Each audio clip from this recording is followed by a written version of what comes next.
my name is Melinda Colettis. My husband Phil Griffin. Together we're Professor Chef, and we teach you how to play with your food.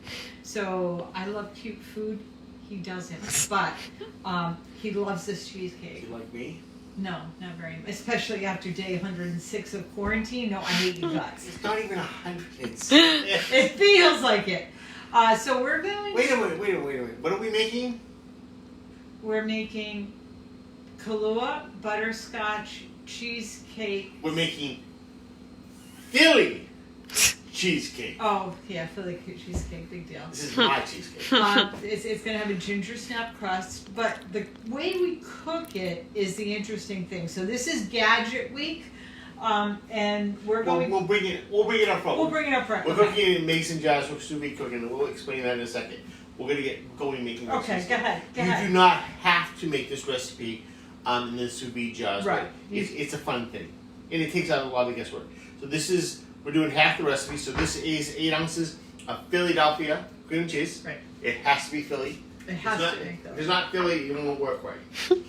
So now we're going to turn around and we're going to whip it up a little bit. We're going to whip it good. Pun was intended on that one. You're going to get a little bit of air in here, but not a lot. My lovely assistant, can you add the sugar, please? We have a combination of brown sugar and white sugar. We like using the brown sugar because it's going to make it taste better. You crack in 1 egg. You crack the egg on a flat surface. And in the container because I don't want shell on my cream cheese.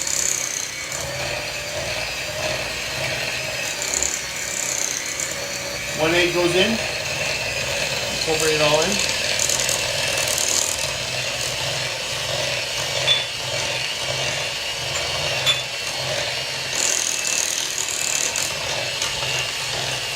Now the fun stuff.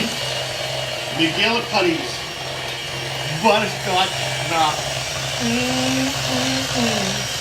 They make a root beer one too. And some Kailua. They may not be able to hear you, but Kailua. I think we need a bowl scrape. Yeah. Okay. This smells phenomenal. So he put in Dr. McGillicuddy's Butterscotch Schnapps. They also make a root beer one, which is excellent as well. And we put in just a traditional Kahlua. Everything was at room temperature. Our eggs and our cream cheese, I take it out approximately an hour before. Rule of thumb for food safety is if it's between 40 and 140 degrees, that's the temperature danger zone, and you should only have product out that's usually refrigerated for 2 hours, no more than 2 hours. So we took it out an hour before. I don't trust him. Who's me? I think that's good. Okay. This is where you can lick the beaters. And if he's nice, he shuts them off before we lick them. Can't lick them now because they're safe. Well, I don't want to, if there's any kids watching, I don't want to give them bad habits. Okay. So, in this bowl here, we have ginger snaps that we ground up. Now, my wife and I don't agree on anything. I would put in soft butter. She's putting in melted butter. Can I have a spoon? I don't want to do it with this. Yeah, it's melted butter works. These are ginger snaps, so it's just like a graham cracker crust, but we use ginger snaps. So you mix it all together. Yes, and you don't have to be exact with it. And then what we do is we're going to put it in the bottom of the mason jar here, and then I tamp it down. I have a little mortar and pestle, and I like to do tamp. I don't know, you getting that, okay, yeah, Sarah? Mm-hmm. Tamp it down, and I like to kind of build it up on the sides. I should put a little bit more in there so the bottom is all covered. And then I bake them for about 10 minutes at 400 degrees.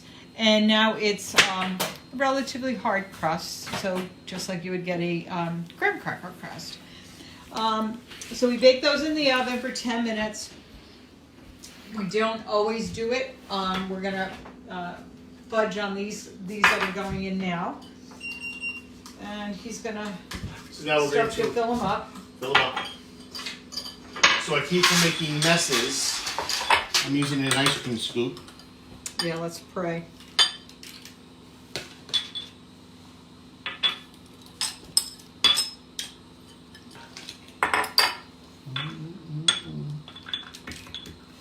This is a dangerous thing to make. It's very dangerous.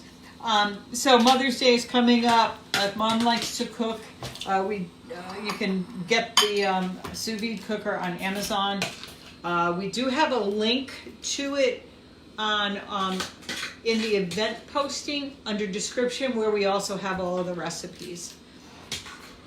See, I don't get as many as you do because I fill them up full up because I like them. Yeah, I know. I'm not cheap. Yes, you are. You are very cheap. You're very cheap. All right, I think you're good. Can't let that go to waste. All right. Now we're going to close them up. Now, this isn't canning, all right? Where's the other ones?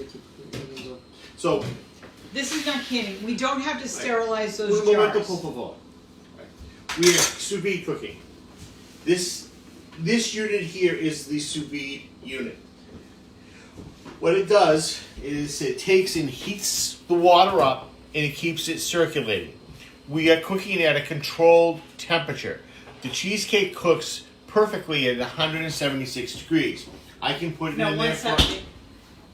The recipe says 176. All right, I do. So we can cook it for 1 hour. We can cook it for 4 hours. It is not going to get overcooked. It only cooks up to 176, and that's it. Right?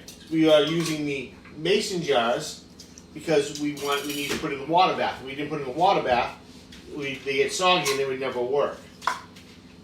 So let's seal them all up. So we reuse the lids. We reuse everything. Not a problem. Because it's not canning. So, you see the mason jars, people go, oh my God, you got to sterilize them. No, we're not canning. We're just making. A while back I played around with this and I did baked beans in these. I put all the stuff in for a baked bean, put in in quart mason jars, put them in the sous vide cooker, and I made baked beans. I don't remember that. Yeah, it took about eight hours. Yeah, but it was really good. All right, so in the water bath they go. But this is really great because if you're looking for that perfect medium rare steak, you set it at 125 for medium. So we're talking about that on Friday. Okay, yeah, we're gonna be using this on Friday to cook the steak. So, but this takes out the guesswork in cooking. Absolutely. So all you have to know is the temperature to cook it at. All right, and then we let it cook. We can set a timer for about an hour. This will take about an hour. Mm-hmm. But if I forget about it, as well be as well. And it doesn't take up a lot of room. We have a big fancy unit that we put an insulator on. It's got a lid, but this screws on to anything.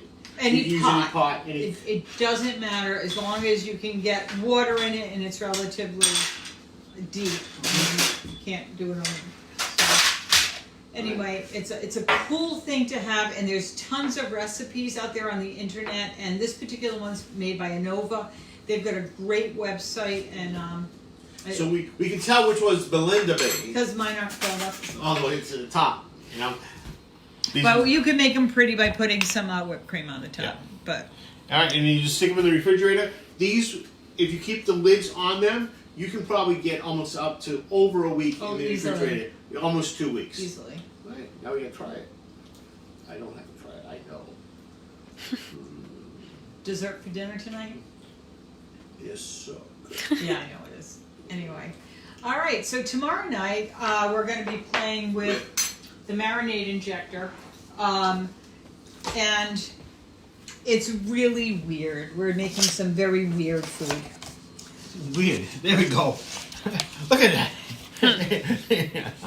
So we're going to be making Bloody Ravens wings from our Game of Thrones menu, where we inject the raw chicken wings with red Bloody Mary mix. We dye the outsides of the wings black, and we cook them, and then you break them open or bite into them. It's truly a Game of Thrones. Oh yeah, it's just weird. It's good for Halloween, but we like to have some fun, and we can show you another gadget. So we'll see you tomorrow night, live at 5. If you have any questions, just private message me or Bye. Facebook me. Bye. Enjoy your food.